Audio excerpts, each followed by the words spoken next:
राधे राधे श्रोताओं, आज हम आपके लिए एक बहुत अच्छा प्रसंग लेकर आए हैं। एक बूढ़े गिद्ध ने बताया, यदि पति को वश में करना है तो तुलसी व्रत को करना चाहिए। श्रोताओं, यदि किसी स्त्री को पति को वश में करना है तो उस स्त्री को ये तुलसी व्रत अवश्य करना चाहिए, क्योंकि राधा जी ने भी भगवान श्री कृष्ण को किस प्रकार वश में किया था, अब हम ये जानेंगे। तो बूढ़े गिद्ध ने कहा कि एक बार की बात है, नारद जी ने ये वृतांत सुनाया था। इस प्रकार से गिद्ध ने अपनी कथा को शुरू किया। रासेश्वरी श्री राधा ने साक्षात श्री हरि को संतुष्ट करने वाले तुलसी व्रत का आरंभ किया। केतकी वन में 100 हाथ गोलाकार भूमि पर बहुत ऊंचा और अत्यंत मनोहर तुलसी का मंदिर बनवाया, जिसकी दीवार सोने से जड़ी थी और किनारे किनारे कमल लगे हुए थे। वह सुंदर मंदिर पन्ने, हीरे और मोतियों के परकोटे से अत्यंत सुशोभित था तथा उसके चारों ओर परिक्रमा के लिए गली बनाई गई थी, जिसकी भूमि चिंतामणि से मंडित थी। बहुत ऊंचा तोरण उस मंदिर की शोभा बढ़ाता था। वहां स्वर्ण में ध्वज दंड से युक्त पताका फहरा रही थी। चारों ओर ताने हुए सुनहरे बितानों के कारण वह तुलसी मंदिर बैजंती पताका से युक्त इंद्र भवन सा दैदीप्यमान था।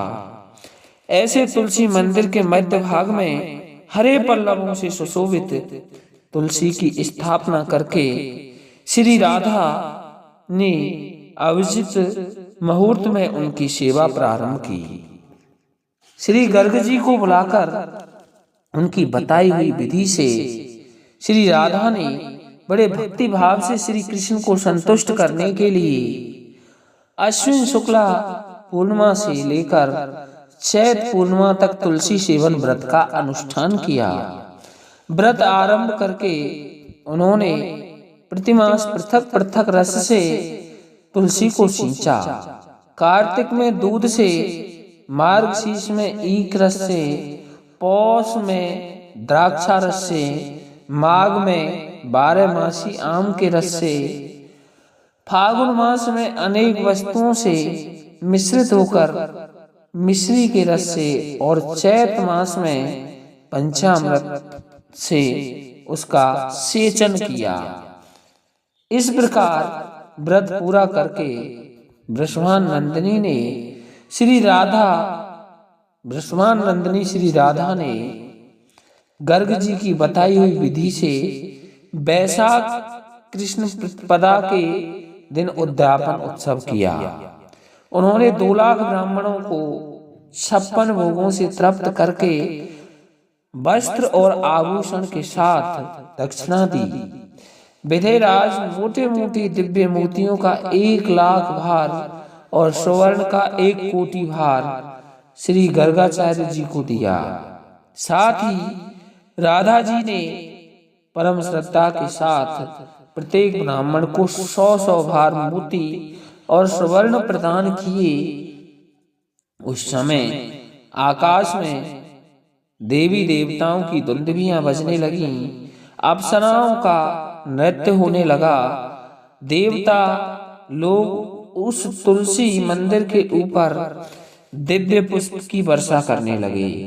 उस समय उस सुवर्ण में सिंहासन पर विराजमान हरिप्रिया तुलसी देवी प्रकट हुई। उनके 4 भुजाएं थीं, कमल दल के समान विशाल नेत्र थे।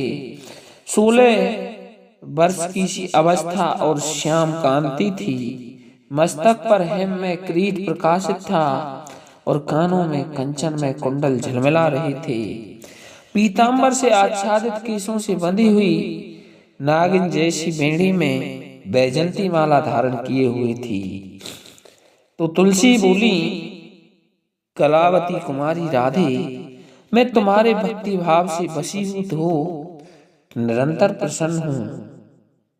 भामिनी, तुमने केवल लोक संग्रह भावना से इस सर्वतोमुखी व्रत का अनुष्ठान किया है, तो ये इंद्रिय मन बुद्धि और चित्त द्वारा जो जो मनोरथ तुमने किया है वह सब तुम्हारे सम्मुख सफल हो, पति सदा तुम्हारे अनुकूल हो और इस प्रकार कीर्तन में परम सौभाग्य बना रहे। पति आपके अनुकूल होकर के आप चाहें जैसा कार्य करे।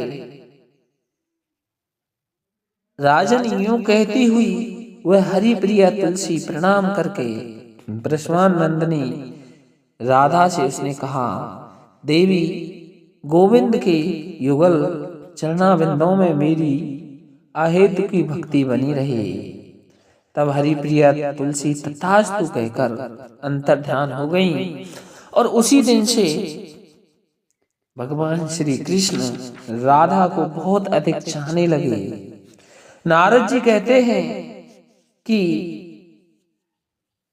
राधा जी की बात सुनकर सखियों में श्रेष्ठ चंद्रानना ने भी इसके बारे में, उसकी एक सखी थी चंद्रानना, उसने भी इसके बारे में विचार किया। तो नारद जी ने बताया कि जो स्त्री तुलसी का पेड़ लगाती है उसे पति बस के साथ साथ में महान पुण्य प्राप्त होता है, ऐसा गर्ग संहिता में लिखा हुआ है। तो यहाँ तुलसी सेवा की बात चंद्रानना सखी बता रही है। मेरी राय में तुलसी सेवन का ही नियम तुम्हें लेना चाहिए, क्योंकि तुलसी दर्शन, स्पर्श और ध्यान, नाम कीर्तन, नमन, स्तवन, आरोपण, सेचन, नित्य पूजन किया जाए तो वह महान पुण्य प्राप्त होता है। जो प्रतिदिन तुलसी की उपयुक्त 9 प्रकार से भक्ति करते हैं वे कोटि सहस्त्र युगों तक अपने उस सुकृत्य उत्तम फल को भोगते हैं। मनुष्यों की लगाई हुई तुलसी जब तक शाखा प्रशाखा, बीज, पुष्प और सुंदर दलों के साथ पृथ्वी पर बढ़ती रहती है, जब तक उनके वंश में जो जो जन्म लेते हैं और जो मृत्यु को प्राप्त हो चुके हैं वे सब उन आरोपण करने वाले मनुष्यों के साथ 2000 कल्पों तक श्री हरि के धाम में निवास करते हैं। रायद के 100 भार सुवर्ण तथा 400 भार रजत के दान का जो फल होता है वह तुलसी वन के पालन से मनुष्य को प्राप्त होता है। राधे, जिसके घर में तुलसी का वन या बगीचा होता है उसका वह घर तीर्थ रूप है। वह यमराज के दूत भी वहां कभी नहीं जाते। जो श्रेष्ठ मानव सर्व पापहारी, पुण्यजनक तथा मनोवांछित वस्तु देने वाले तुलसी वन का रोपण करते हैं, जो तुलसी वन का रोपण करते हैं वे कभी सूर्य पुत्र यम को नहीं देखते। तो श्रोताओं, इस प्रकार से बूढ़ा गिद्ध ये कथा सुनाते हुए शांत हो गया। तो श्रोताओं, इसमें यदि मनुष्य अपना उद्धार चाहता है तो उसे अवश्य ही घर में तुलसी लगानी चाहिए। इसी के साथ हम आपसे लेते हैं विदा। लेकिन विदा लेने से पहले आपको बता दें, आप देख रहे हैं भक्ति ज्ञान सागर आज तक चैनल। बोलो जय श्री राम।